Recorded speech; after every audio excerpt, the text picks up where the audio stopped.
Hey guys, welcome back to my channel, and today I'll be sharing with you the most asked recipe, that's a gluten-free pull-apart dinner roll. So let's get started. First, in a bowl we're going to I'm using my KitchenAid blender, but you can take any bowl that you like.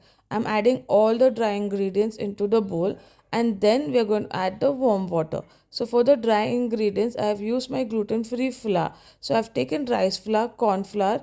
If you don't have corn flour, you can add tapioca flour, potato starch, anything that is require you like. And I've taken jowar flour. So you can take oats flour also if you feel like. So add your dry ingredients. So I've added the sugar, I've added the yeast, I've added xanthan gum, and then I've added the water. So you blend it really well in the blender. Once that is done, I've added one egg.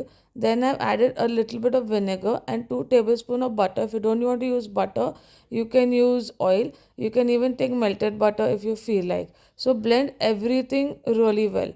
And then after that, once that is done, I'm going to wet my hands. So you might feel if it's a little more sticky, you can add a little more of jowar flour if you feel like. But for me, the texture was fine. So I've wet my hands with warm water, and I've made tiny rolls out of it. So the warm water, it prevents it from sticking to your hands, and it's much easier to roll. So you around 6 dinner rolls I made, and you can make smaller ones or bigger ones depending on the size that you like. Also for this recipe, egg I felt is very important to give a soft texture, but you can make your flaxseed eggs if you feel like. And the other thing is that even using rice flour helped it a lot. So once the rolls are ready, I'm going to proof it for about 30 minutes to 40 minutes till it becomes double in size.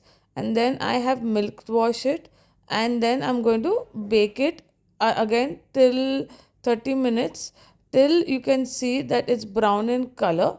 And then I've added butter on top, but you can add oil also on top if you feel like, and let it cool down. Don't worry, once it cools down, it might decrease in size, but that's fine. Also, now you can see the buns are ready. They taste really good and they looked really good. So don't forget to like, share and subscribe my channel, and also follow us on Instagram for more such healthier recipes. And you can see the texture, came out really well. The buns stay super soft for a really long time. So hope you like this recipe.